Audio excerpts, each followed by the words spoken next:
Bastidores do Seguro é um programa diferenciado. Aqui, na TV Plano Seguros, é o primeiro programa exclusivo a tratar do mercado segurador brasileiro e também, ouso dizer, internacional. Em breve vocês vão saber por quê. Eu sou Carol Rodrigues, jornalista da revista Cobertura, editora das publicações que a editora produz, que são as revistas da Consegue São Paulo, a Consegue Norte e Nordeste e a Consegue Centro-Oeste. E com muita honra apresento o meu convidado de hoje. Hoje nós vamos fazer um mergulho no direito do seguro e resseguro no Brasil, através de uma das sumidades que nós temos, o Dr. Sérgio Barroso de Mello, com uma trajetória belíssima nesse mercado, trafega muito bem tanto no cenário nacional como internacional, e ele se disponibilizou a estar aqui conosco para contar um pouquinho de como é essa parte do direito do seguro, que inclusive vem passando por muitas transformações. Doutor Sérgio, muito obrigada por estar aqui conosco, por aceitar o nosso convite. Nós sabemos que o doutor vive nessa ponte Rio-São Paulo e também em viagens internacionais, então gratidão mesmo por estar aqui conosco. Para nós é uma honra imensa tê-lo aqui no episódio do Bastidores do Seguro. Muito obrigado, Carol. Obrigado a você, obrigado à revista Cobertura, ao Paulo Cato, a toda a equipe técnica. Para mim é muito mais do que uma alegria, é mesmo um prazer dialogar com vocês que fazem um trabalho tão importante, tão precioso para o setor de seguros. Eu sempre digo que a imprensa ela é uma mola propulsora de ideias, é uma usina de transformação essencial para qualquer indústria. A indústria do seguro se beneficia disso porque tem jornalistas muito especiais e muito competentes. Eu acho que vocês são um exemplo disso. Então, para mim é uma honra estar aqui. Conte comigo, acho que vai ser um bate-papo bem bacana. Estou feliz e estou muito animado, cheio de disposição para a gente conversar, enfim, tratar de temas aí que eventualmente vocês queiram tratar e especialmente do direito do seguro, né?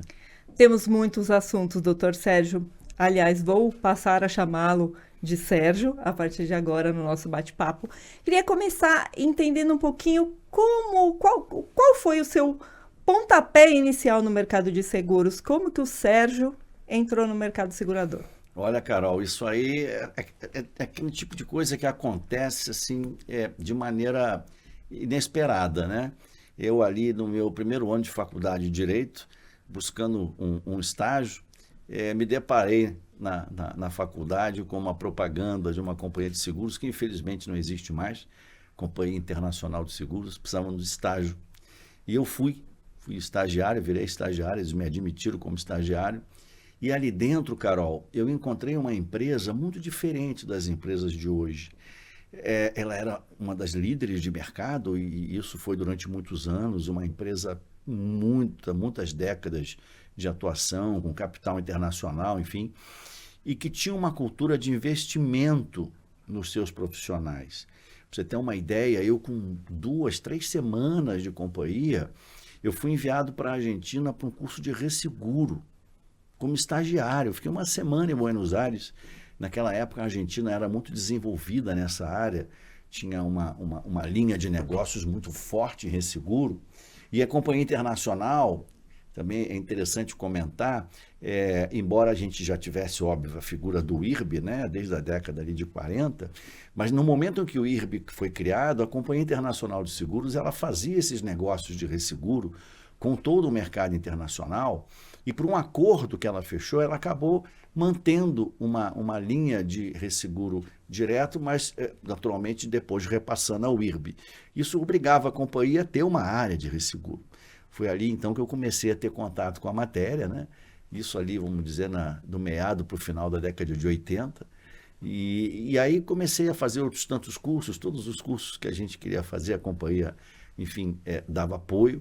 E assim foi, fiz todos os cursos que a Funenseg na época apresentava, fiz cursos no exterior, me aprofundei na matéria, me formei, minha primeira pós e a minha segunda, meu doutorado, tudo nessa área. Então, fui me apaixonando, né, pelo direito do seguro. Eu conheci grandes profissionais na Internacional, que depois, infelizmente, veio a ser liquidada.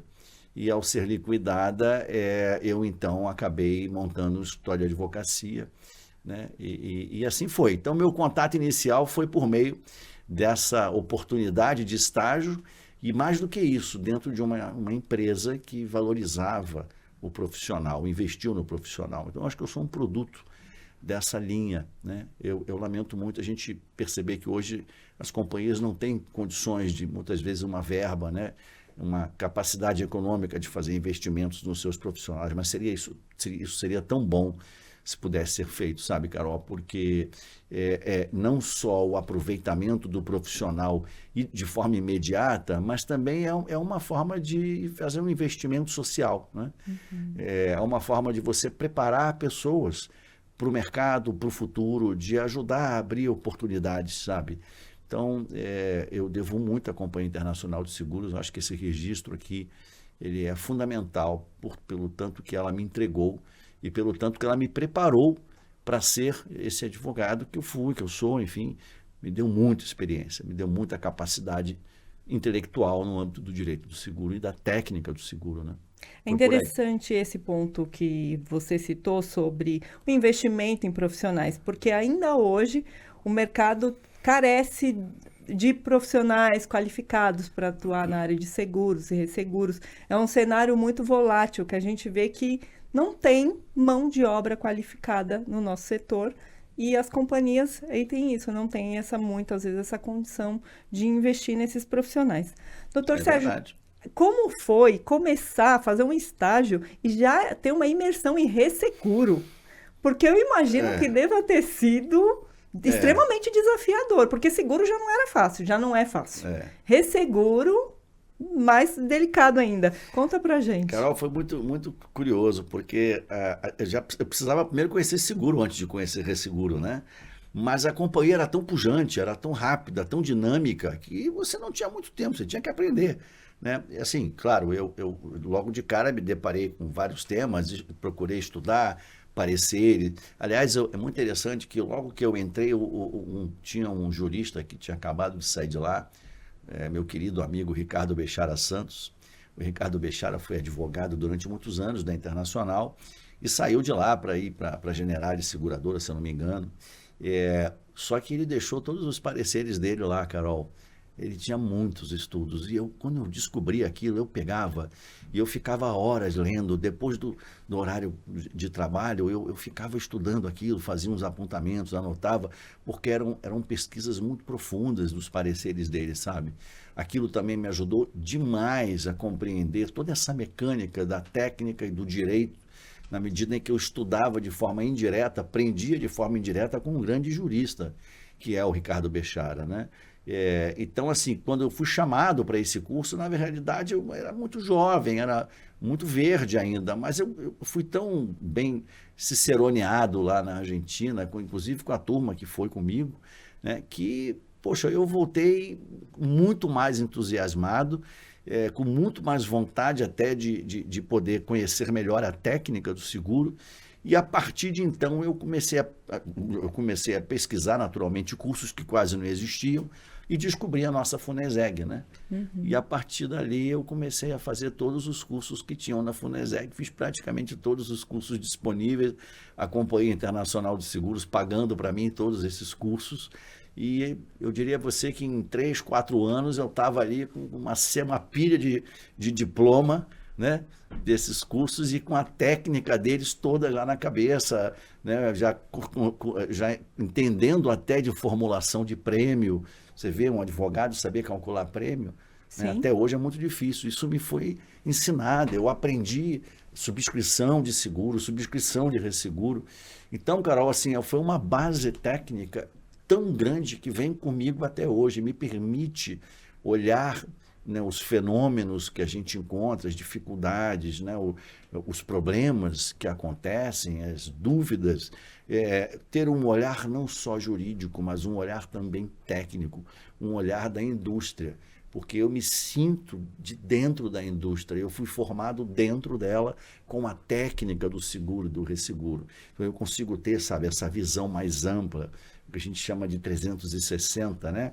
Você olhar todas as áreas. Quando você está diante de um sinistro, por exemplo, é preciso entender que ele interfere desde a área comercial, a área de subscrição, pode ter reflexo na área atuarial, quem sabe até pode ter problemas ligados à área de marketing. São tantos os elementos envolvidos, você precisa ter essa visão, esse cuidado, né? E aí fazer um somatório para poder começar a olhar a questão jurídica e ali achar as soluções que você precisa.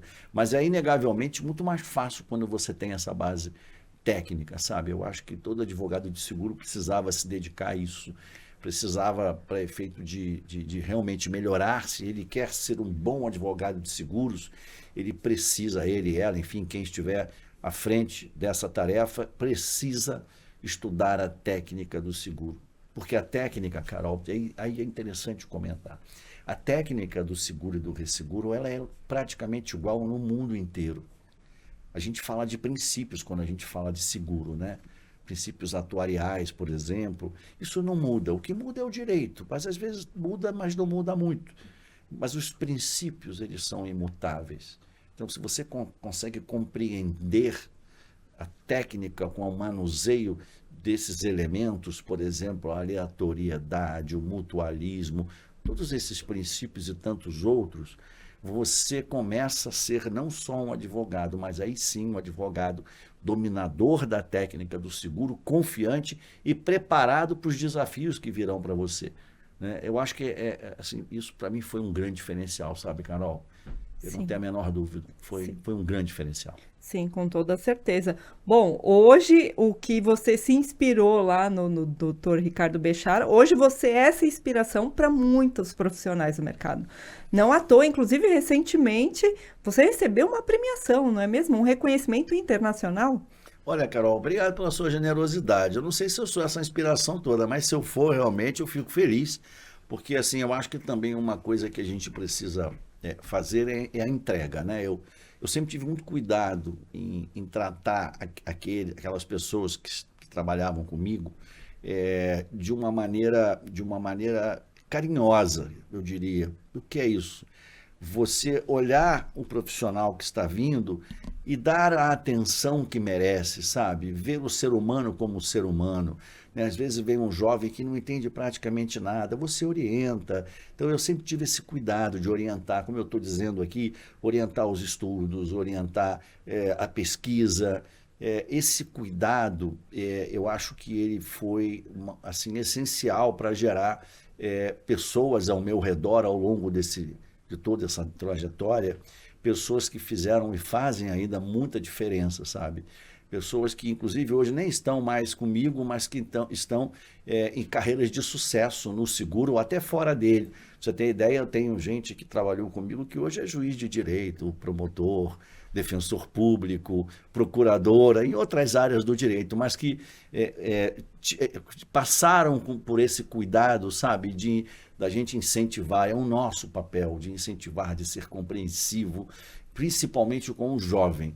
Então, se hoje, como você diz, eu sirvo de exemplo, poxa, eu fico feliz, e a minha mensagem é a seguinte, que esse jovem que me tem como exemplo, quando ele tiver oportunidade, que ajude um outro jovem também, né? Ajude sempre, ajude, oriente, esteja junto, seja compreensivo, né?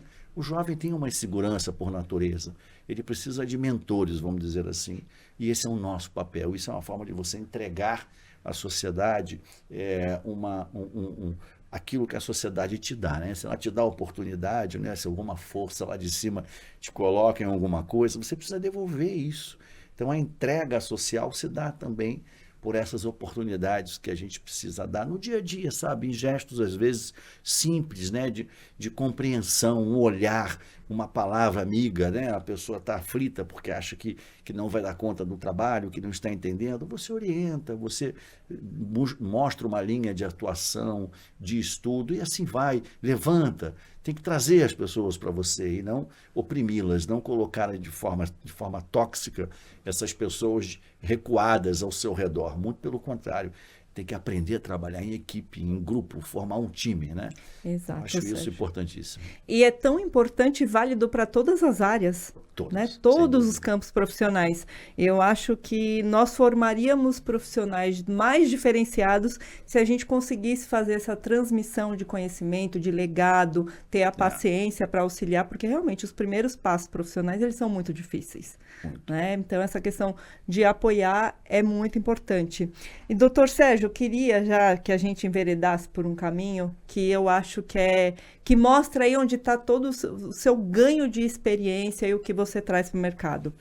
No ano passado, você se desafiou, né? Eu acho que a gente pode dizer que você se desafiou, junto com sócias que são profissionais brilhantes do mercado de seguros, a abrir um novo escritório, o Melo Machado Advogados.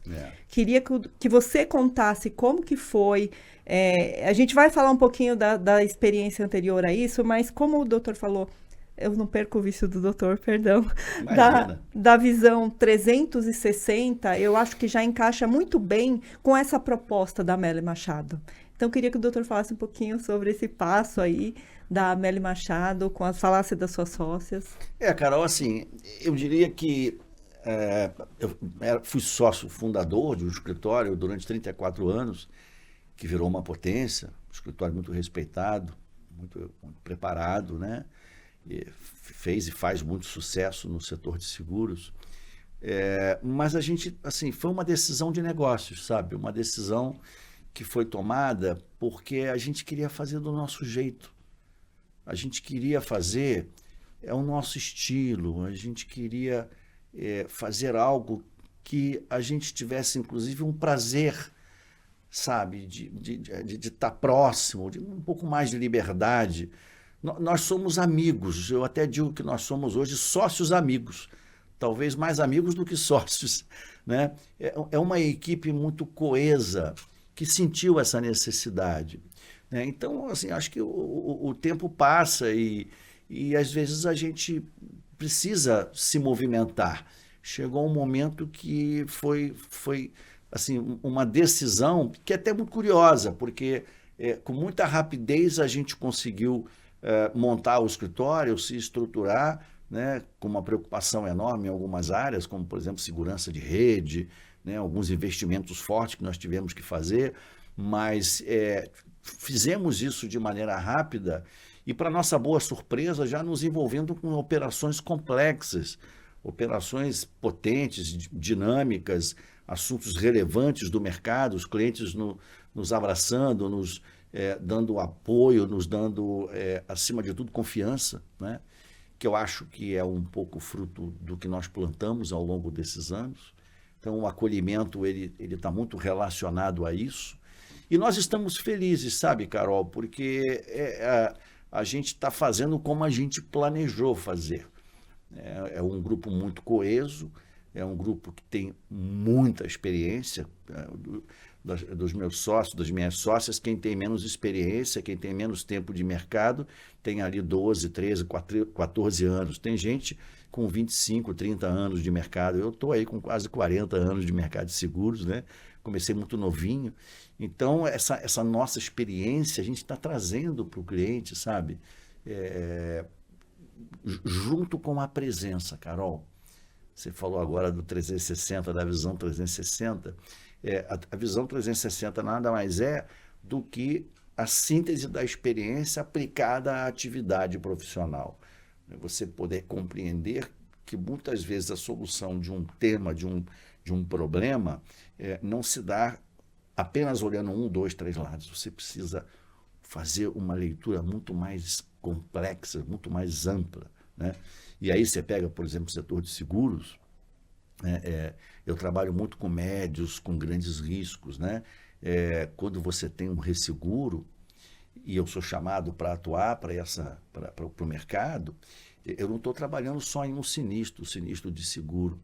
Eu estou trabalhando no sinistro de seguro e no sinistro de resseguro. Eu estou trabalhando aqui no interesse do segurador, mas também do ressegurador, do retrocessionário. É uma quantidade muito grande de interesses que nós precisamos olhar e, principalmente, harmonizar. Harmonizar, que eu acho que essa é a nossa obrigação, harmonizar os interesses, estabilizar as energias, né? O sinistro é sempre uma coisa de muita energia, né? Você tem sempre muito estresse, né? É uma necessidade de atender aquela demanda econômica, especialmente em seguros de propriedades. Então, o profissional tem que ter essa sensibilidade, saber lidar com pessoas, ter o cuidado de ter um bom discurso, de ter uma boa presença, compreender, inclusive, o humor das pessoas, compreender o momento que elas vivem, né? Inegavelmente, os segurados, os seus assessores, assistentes, advogados, eles sempre aparecem de uma maneira muito ansiosa, né? Diria até nervosos em alguns momentos. Então, a gente tem até que acalmar essa turma, usar a nossa experiência para tranquilizar, para fazer o melhor, e com isso a gente então vai encontrando as melhores soluções. Mas tudo isso depende de uma vivência, Carol, de você estar nessa indústria e de você poder ter passado por inúmeras situações muito difíceis, complexas, com êxito. Eu acho que isso, claro que a gente encontrou muitas dificuldades, mas eu acho que no balanço geral, nós tivemos uma atuação muito exitosa, né? E aí, volto a dizer, isso é o motivo pelo qual o mercado está nos acolhendo, está fazendo com que a Melo Machado tenha hoje uma respeitabilidade, já tendo nascido há tão pouco tempo, né? Mas nascido com essa marca da experiência, né?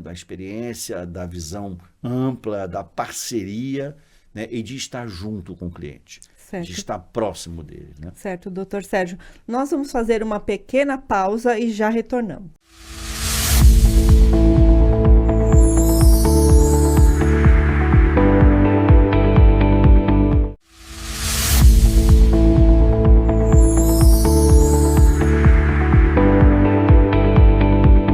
Retornando do nosso pequeno intervalo, Sérgio, você tocou num ponto que eu achei extremamente importante e é um ponto delicado para o mercado de seguros, que é essa questão da harmonização dos interesses.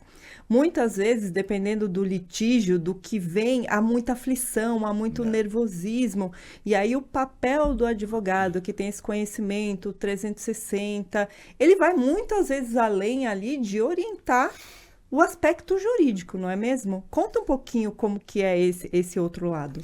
É como eu estava te falando, né? A gente se depara com muitos interesses, né? Quando você pega, por exemplo, um risco de magnitude, né? De um grande segurado envolvendo uma quantia grande, você vai ter ali um resseguro, você vai ter uma retrocessão, como a gente fala, 2, 3 níveis no exterior, 2, 3 layers de retrocessão envolvendo diversos resseguradores.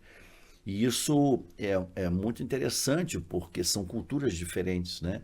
Então, você pode ter um risco, de repente, que está aqui, você imagina uma apólice da Petrobras, essa apólice ela está numa companhia de seguro aqui, que certamente tem ali uma retenção muito pequenininha, mas ela está distribuída em grande parte do mundo, ela está no mercado do Lloyd's ali em Londres, ela está no mercado de resseguradores em Miami, que também distribui por alguns resseguradores americanos, alguns resseguradores voltam para a Europa para redistribuir em retrocessão nas suas matrizes, alguns outros também trabalham ali num excesso de dano no mercado asiático.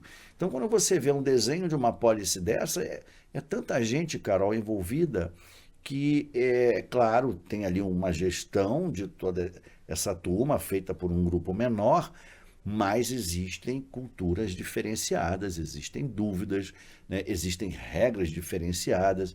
Às vezes você está ali no finalzinho já apurando tudo ok para pagamento e vem um questionamento de uma resseguradora, por exemplo, da Noruega, porque tem uma cultura de compliance que ela não compreendeu naquela regulação de sinistro. Então você tem que parar, explicar, ser paciente, orientar. Eu acho que talvez essa seja a palavra, ser paciente, resiliente, compreender todas essas diferenças, os interesses e, como disse, harmonizá-los. Mas como você faz isso? Dando atenção. O advogado que opera com esse tipo de trabalho, de médios e grandes riscos, ele tem que estar disponível, atento e ao lado do cliente dele o tempo inteiro. O cliente precisa dessa confiança, dessa força, dessa parceria que o advogado precisa dar. O advogado não pode se furtar. Ele não pode ficar longe do cliente. Advogado que fica longe do cliente em grandes riscos, ele não será eficiente. Ele não vai atingir o ideal que ele precisa, que é dar conforto a todo esse painel. Então, assim, é cansativo? É. Claro que é. Mas, ao final das contas, é prazeroso e reconfortante. Porque se você se propõe a fazer um trabalho desse, né, você, advogado, vai ter contato com temas absolutamente ricos. Isso gera conhecimento. E quem não gosta de conhecimento? Conhecimento é essencial na vida do ser humano, né?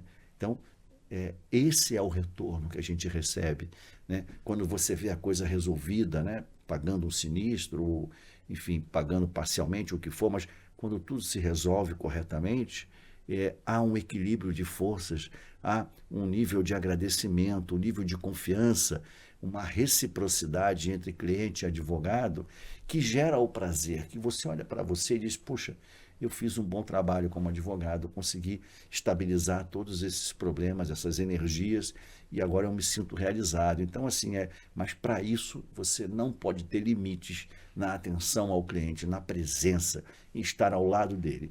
Essa é uma fatura que é cobrada a você e que você precisa entender, não pode se negar a isso, né? Sim.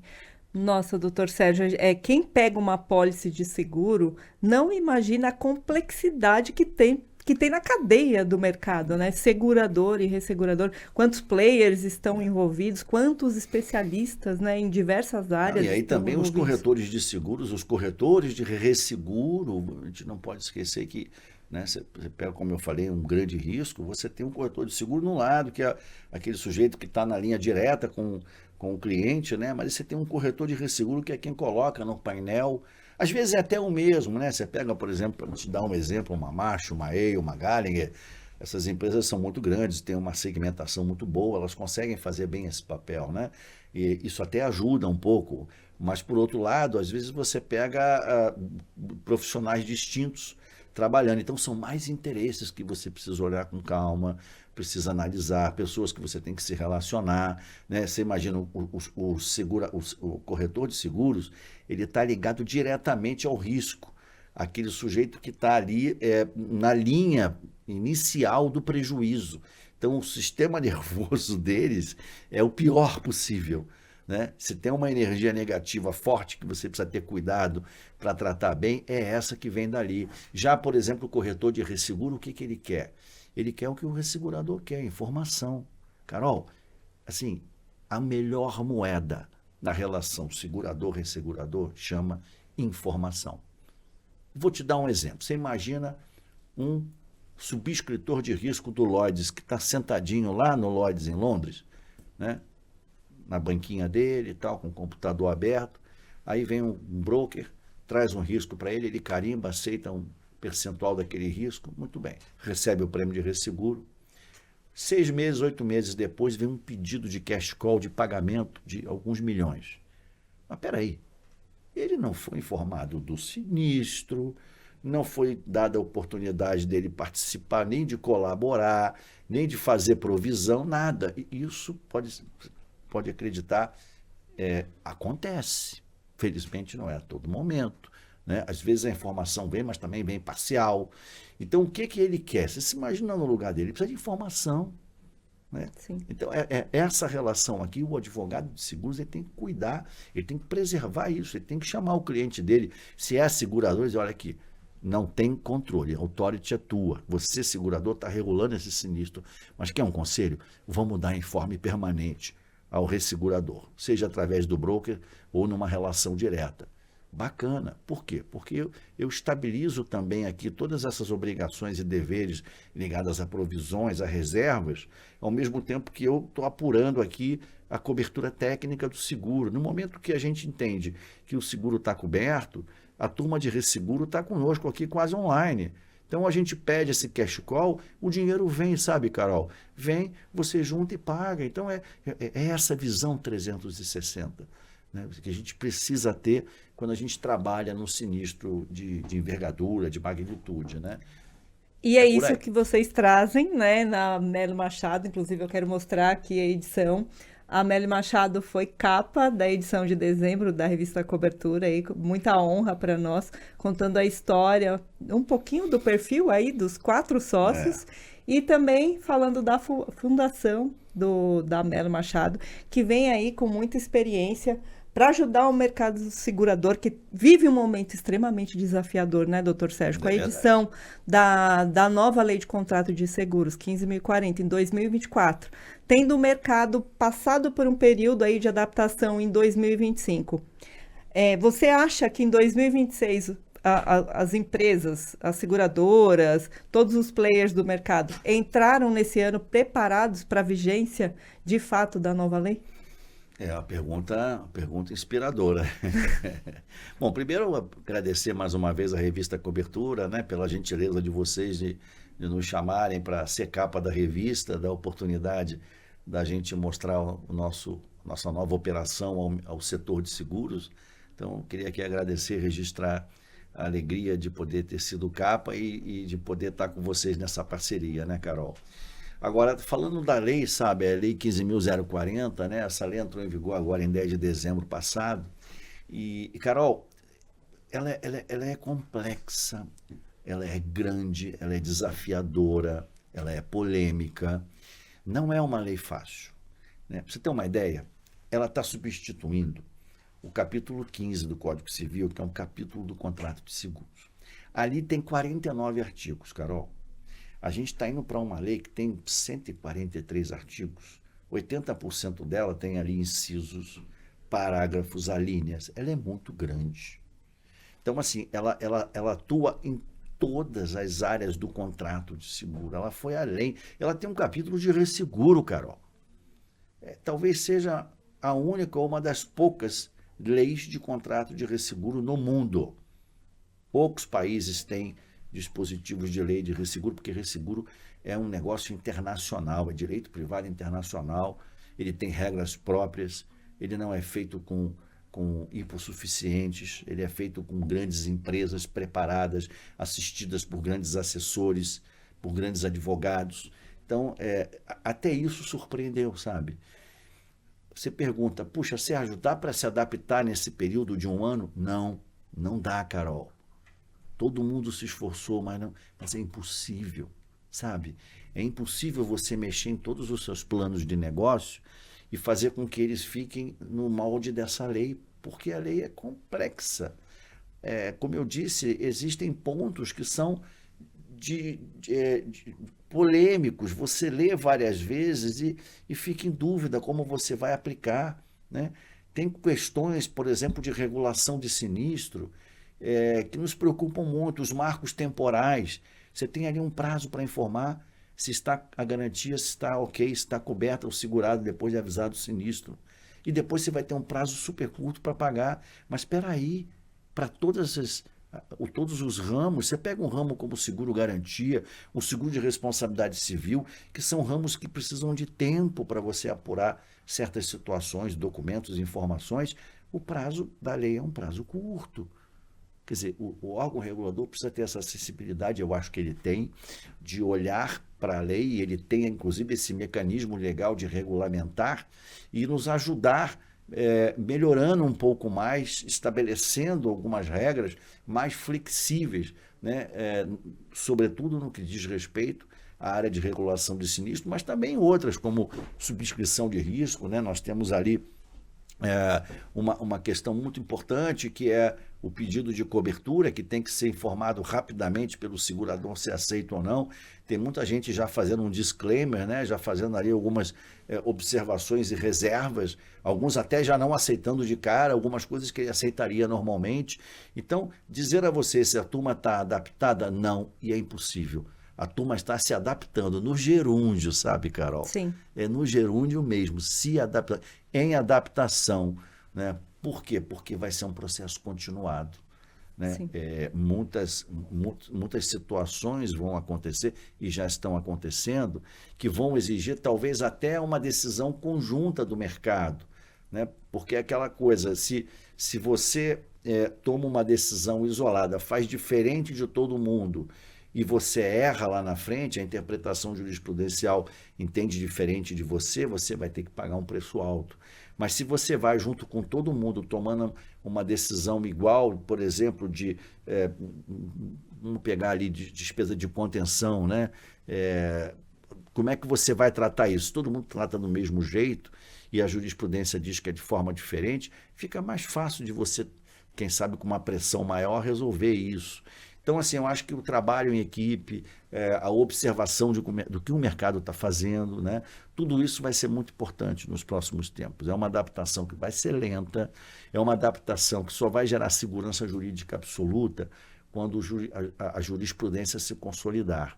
E ela só se consolida, Carol, depois de muito tempo. Eu te dou um exemplo do próprio Código Civil que eu mencionei há pouco. Ele é de 2002. Até hoje a gente tem ações no Superior Tribunal de Justiça, o STJ, que é a instância máxima na esfera civil, até hoje tem ações lá para discutir temas desses 49 artigos.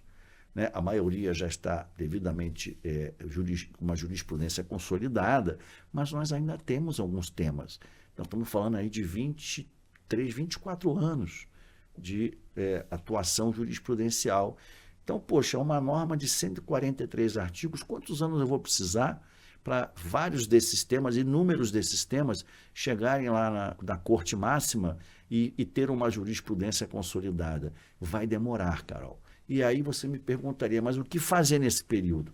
A melhor prática é você ter uma boa assessoria jurídica, né? Ter assessoria de quem de fato tem experiência, você estar ali antenada, né? A seguradora está junto com as suas instituições, né? Com as instituições de mercado, com as outras congêneres, discutindo as coisas, levar esses assuntos, por exemplo, a debate com o próprio judiciário, né? Levar esses assuntos a debate entre as partes, né? Então, por exemplo, a AIDA tem um papel muito importante. A AIDA é a Associação Internacional de Direito de Seguros, né? O papel dela é esse, é estudar o direito e dar as melhores soluções ao mercado.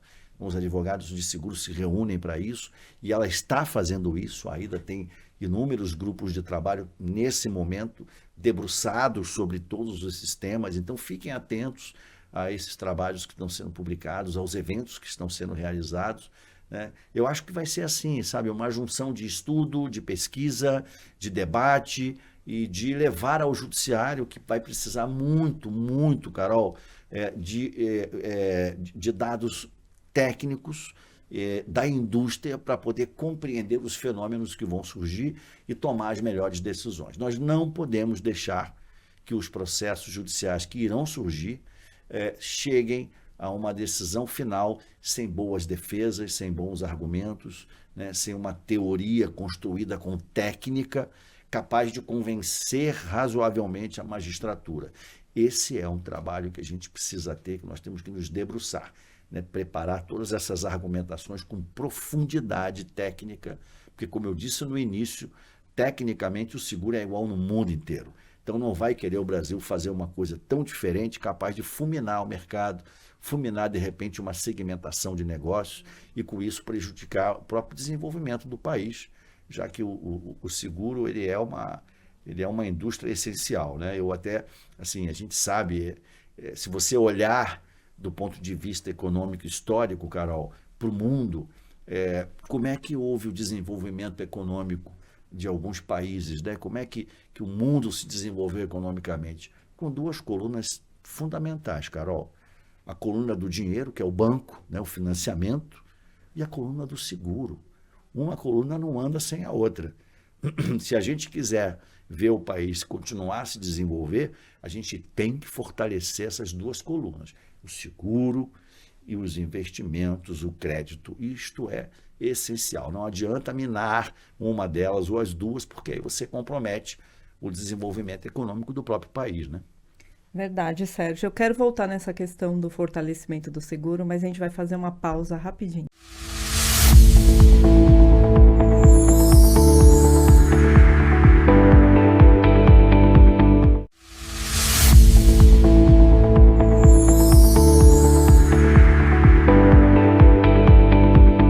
Doutor Sérgio, voltando no nosso breve intervalo, o que você estava falando anteriormente é super importante essa questão do fortalecimento do mercado de seguros.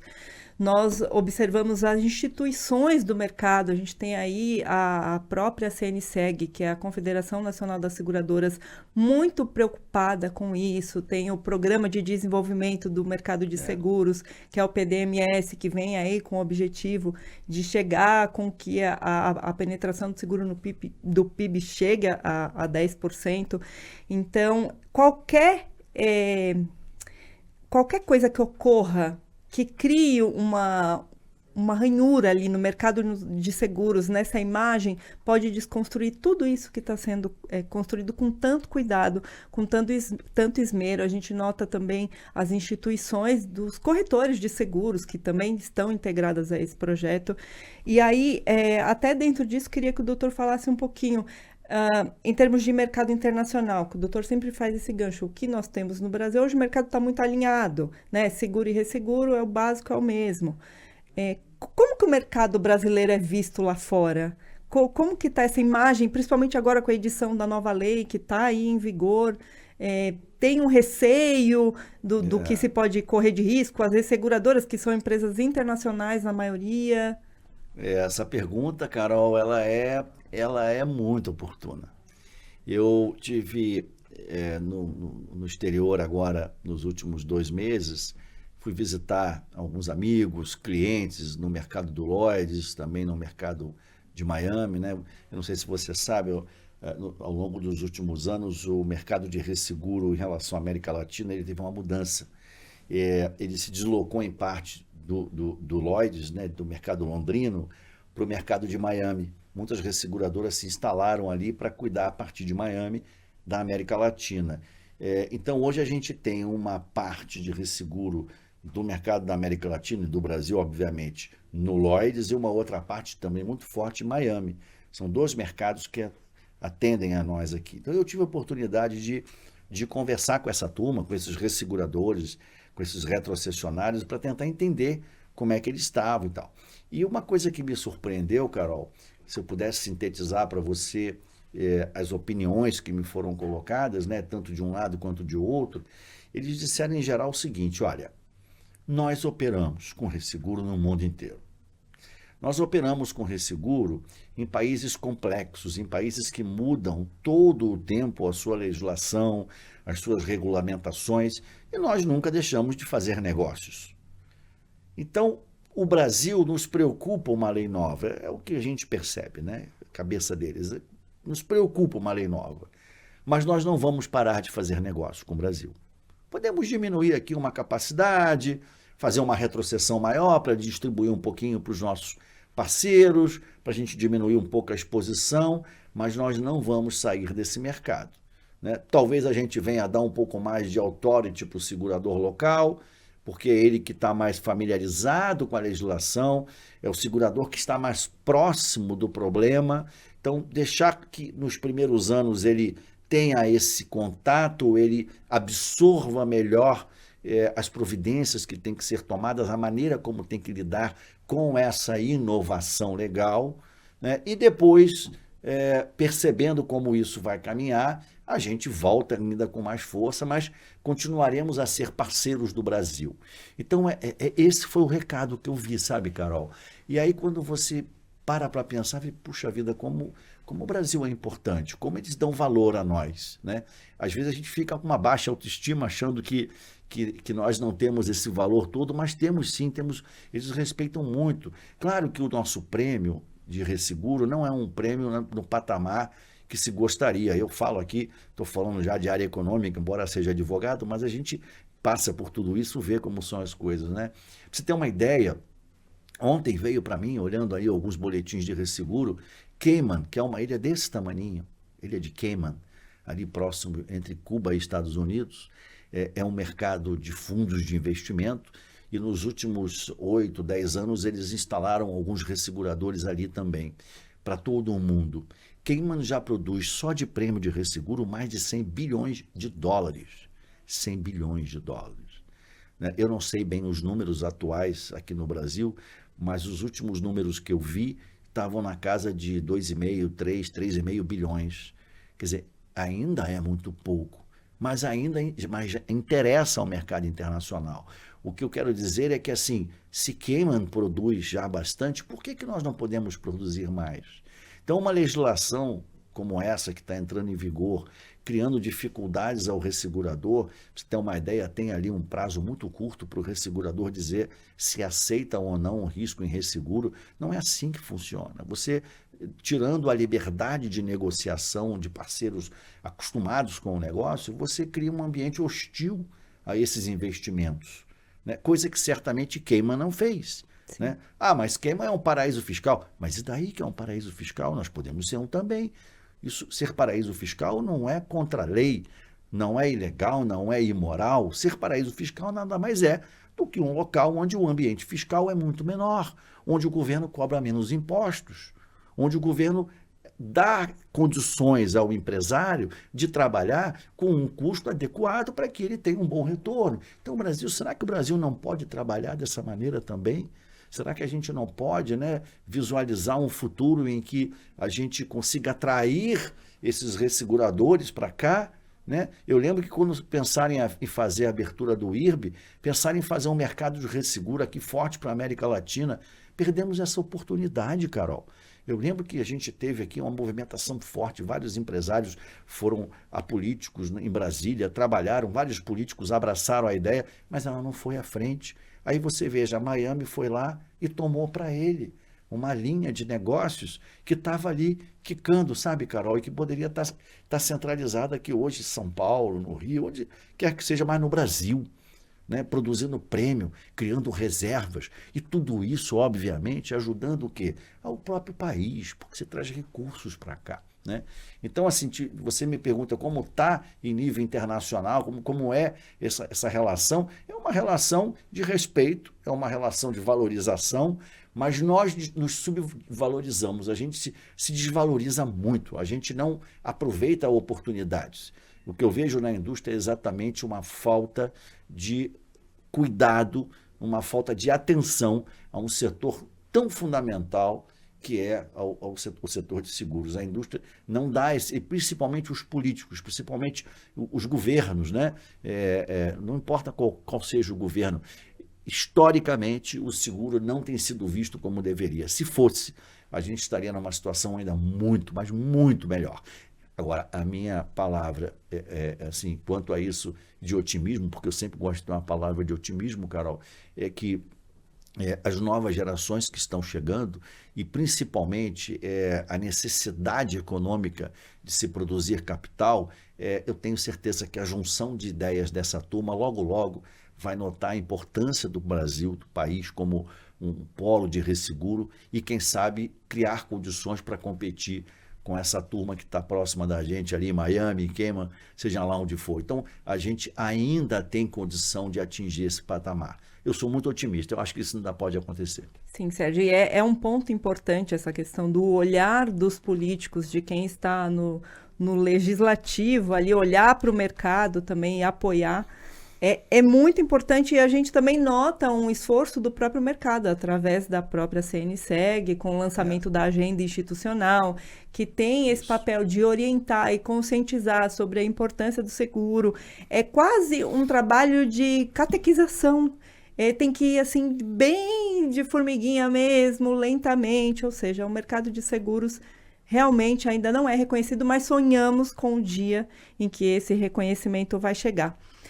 Falando mais um pouquinho também dessa questão do mercado de resseguros, nós temos uma mudança um pouco aqui de cenário no Brasil já há alguns anos por conta das mudanças climáticas.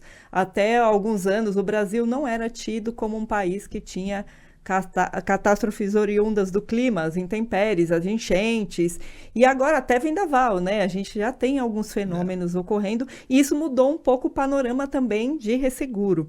E a gente tem tido muitos alagamentos, e a gente sabe que tem seguro, e algumas companhias têm resseguro, eu acho que a maioria hoje deve ter. Como que fica isso? Você está acompanhando esse cenário? Como que está também? Esse problema de mudanças climáticas é um problema para o qual a gente não pode fechar os olhos, né, Carol? Eu vou te dar um exemplo para você ver qual a relação da mudança climática com o setor de seguros. A Swiss Re, que é um ressegurador muito preocupado com estudos e pesquisas, e tinha lá um estudo de muitos anos, um estudo que se manteve durante muitos anos, que dizia o seguinte: é impossível, ou quase impossível, que ocorram 2 furacões no mesmo lugar na escala máxima Balfour, que é a escala de ventos, escala 5. Então dizia, isto não vai acontecer, não pode. Se acontecer, vai acontecer uma diferença de pelo menos 80, 90 anos de um para o outro. Estava lá no estudo da Swiss Re. Pois bem, nós tivemos em 15 dias o furacão Vilma e o furacão Katrina no Golfo do México, no mesmo lugar. Carol, destruíram, eu fiquei com uma pena enorme, destruíram todos os corais do Golfo do México, ali perto de Cancún. Eu digo isso porque eu mergulhava com a minha mulher naqueles corais e não existem mais, é uma pena. Mas note, isso mudou completamente a visão da indústria de seguro e resseguro mundial.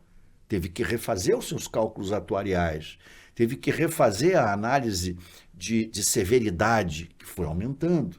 E aí você traz para o Brasil, nós tivemos há uns anos atrás o registro no primeiro furacão, o furacão Catarina, na região de Santa Catarina. Isso está registrado. Foi na escala 3,5 Balfour, uma escala elevada.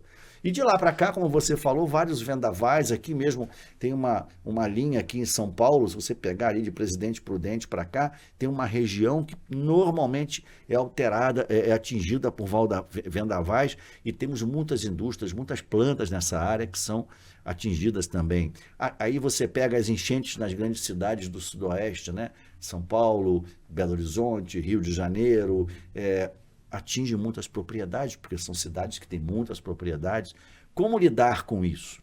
Bom, para o mercado de seguros, ele lidar com isso, de um lado, melhorando um pouco mais a subscrição, né? Melhorando um pouco mais os seus estudos de causa para poder entender e orientar os clientes o que fazer do ponto de vista de prevenção, né? Isso é muito importante. Tem seguradores, inclusive, que chega a dar bônus, a dar prêmio àqueles segurados que tomam essas medidas de prevenção. E aqui é importante dizer que esse é um papel social do segurador, porque quando ele exige do cliente para ser coberto que providências sejam tomadas e elas de fato são tomadas, esse cliente está evitando um dano à própria sociedade. Um dano, às vezes, ao ser humano, que pode perder uma vida, né? Então, aqui é um papel social muito importante, né? E isso tudo com o apoio do mercado de resseguros, que dá um suporte. O mercado de resseguros não abandonou os seguros ambientais, os seguros de propriedade por conta de questões climáticas. Isso é no mundo inteiro, eles continuam absorvendo esse risco. Eles naturalmente diluem mais esse risco e tomam essas medidas de prevenção que são necessárias. Agora, como lidar com isso fora do seguro? Só os grandes governos podem fazer isso. Aí é mais difícil, né? Mas, assim, e para terminar essa resposta, eu queria dar a você um outro exemplo, que foi o que aconteceu em Porto Alegre. A gente não pode esquecer disso. Ali foi uma grande tragédia, né? E que o mercado de seguros agiu rápido e pagou milhões em indenização, mas só não pagou mais, Carol, porque aí tem uma outra ponta que a gente precisa falar, que é o subseguro. Né? É aquela turma também que não tem seguro, né? É a não capilaridade do seguro. Então, a leitura que a gente faz é que ainda tem muitas oportunidades para a turma da área comercial trabalhar. Tem muita gente que não está segurada ali, não só naquela área, mas em várias outras, né? Porto Alegre é uma cidade que a gente imagina, as indústrias todas têm ali uma garantia gigantesca de seguro. Não era assim. Não eram todos que estavam tão garantidos. E, às vezes, eram seguros com um limite máximo indenizatório pequeno. Eu vou te dar um exemplo para terminar. Aqueles veículos que estavam ali no aeroporto que foram perdidos, você sabe que essas locadoras de veículos, elas só fazem o seguro do veículo quando você aluga e sai com ele. Quando o veículo está ali, não tem seguro. Na chuva, eles perderam, na enchente, eles perderam esses veículos porque eles estavam no pátio sem seguro. Como pode isso, Carol? É uma má gestão. Então, aqui fica um recado para a área comercial, para os corretores. Tem muito negócio para ser colocado para dentro. Tem muito prêmio para ganhar. E isso é importante porque é um retorno à sociedade. Na medida em que todos estão segurados, a seguradora age com um retorno econômico e social muito mais preciso. E é disso que a gente realmente tem necessidade, né? Dessa parceria com a sociedade. Sim, é verdade. Agora, Sérgio, a gente já está caminhando para o encerramento do nosso programa, que inclusive eu acho que passou muito rápido. Que Eu acho que a pena. gente tinha muito mais para conversar. Fica um convite antecipado já para um outro episódio. Mas eu queria que você encerrasse fazendo um olhar para a sua carreira. Quando você vê o Sérgio hoje, que atua nessa indústria pujante de seguros, que tem um papel social extremamente importante, e olha aquele rapaz que entrou lá na seguradora como estagiário, qual que é a análise que você faz da sua trajetória e o que você pode passar de mensagem inspiradora para quem está entrando agora no mercado de seguros?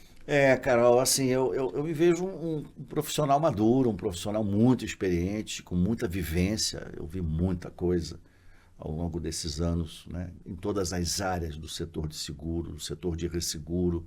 Eu conheci muita gente bacana, muita gente preciosa que abriu portas para mim, que me ensinou muito, né? Então, eu me sinto realizado, mas ao mesmo tempo eu sinto que ainda tenho muito para fazer.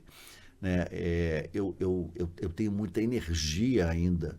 Essa energia me move pelo conhecimento. Eu tenho vontade enorme de aprender. Diariamente eu estou estudando, diariamente eu estou me informando. Eu não deixo. Agora eu falei de queima, né? Porque eu vi um tema de resseguro, eu fui buscar onde descobrir. Então, assim, eu acho que o que é importante, você me perguntou um recado, né, para as novas gerações, é não perder esse foco do conhecimento, é buscar o conhecimento permanente.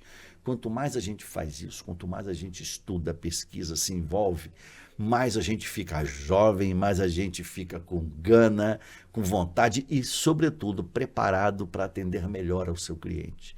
Eu me sinto assim, com essa energia hoje, muito, muito estimulado, e agora com os meus sócios, fazendo comigo o que a gente sempre quis fazer, o nosso jeito, né? De uma forma muito especial. Isso me estimulou ainda mais. Eu estou com uma pegada muito forte e acho que é isso. Você tem que fazer o que você gosta. Você tem que fazer aquilo que te diverte. Porque se você é boa no que você faz, e você se diverte, e você gosta do que você está fazendo,